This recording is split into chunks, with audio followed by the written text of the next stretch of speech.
PM साहब का आया है कि हम गृह मंत्री ने यह कहा कि आप चाहो उस एजेंसी से हम जांच कराने के लिए तैयार हैं। तो मैं आपके माध्यम से उनको कहना चाहता हूं, पहले तो हम मुकदमा करा रहे हैं, मुकदमा तो दर्ज करो। मुकदमा ही दर्ज नहीं होगा 302 का, तो फिर जांच किस चीज की कराओगे आप? अगर मुकदमा झूठा होगा तो एफआईआर लग जाएगी, अगर सच्चा है तो उनको सजा मिल जाएगी।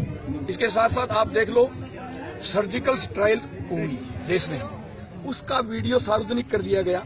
तो ये मुठभेड़ जो भी ये दिखा रहे हैं, फर्जी इनकाउंटर जो मारे आनंद पाल को, इन्होंने हत्या की है उसकी फिर इनको मूवी सार्वजनिक कर देनी चाहिए ना। सही है, तो ये आनंद पाल को इनकाउंटर नहीं किया गया, उसको मारा गया। उसके 2 भाइयों को पहले सिरसा से अरेस्ट करके लाया गया।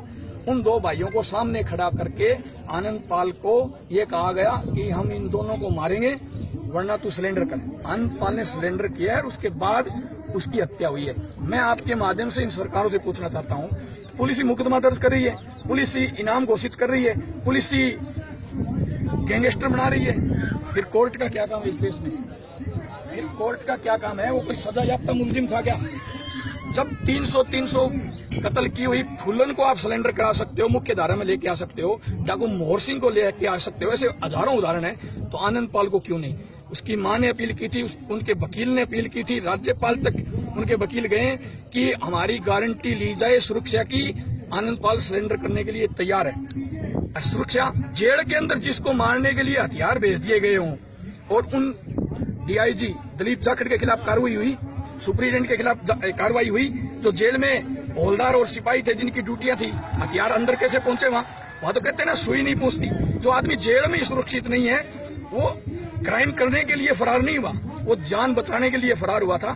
अगर क्राइम उसको करना होता तो उसको हर जगह पता है बैंक कहाँ है, कैश कहाँ है, तनख्वाह कहाँ बढ़ती है, वो डकैतियां मारता, इज्जत लूटता, चोरियां करता। पर एक भी मुकदमा ऐसा बताओ, एक भी मुकदमा ऐसा बताओ जो ये यहाँ नागौर में मुठभेड़ दिखाई गई थी, पुलिस के जो कुछ कर्मचारी मरे थे, उसमें आपको पूरे घटनाक्रम का पता होगा। सर्वप्रथम एक फॉर्चूनर मानसरोवर जयपुर में आती है, एसओजी के पास सूचना होती है कि 50 लाख की फिरौती लेने के लिए राजू ठेठ के शूटर यहाँ आएंगे। वहां एसओजी जाल बिछाती है, वहां शूटर आते हैं, एक शूटर को पकड़ लिया जाता है, बाकी भाग करके फॉर्चूनर में चढ़ जाते हैं और दौड़ते दौड़ते वो फॉर्चूनर यहाँ नागौर पहुंच जाती है, और नागौर पहुंचने के बाद में उसमें आनंद पाल हो जाता है। अगर पुलिस वाले वहां मर गए उसमें तो वो आनंद पाल हो गया। ये जांच के विषय हैं, इसलिए हमने कहा है कि जेल के अंदर जो हथियार पहुंचे थे, गोलीकांड हुआ था, आनंद पाल को मारने की कोशिश की गई थी, उसकी सीबीआई जांच हो।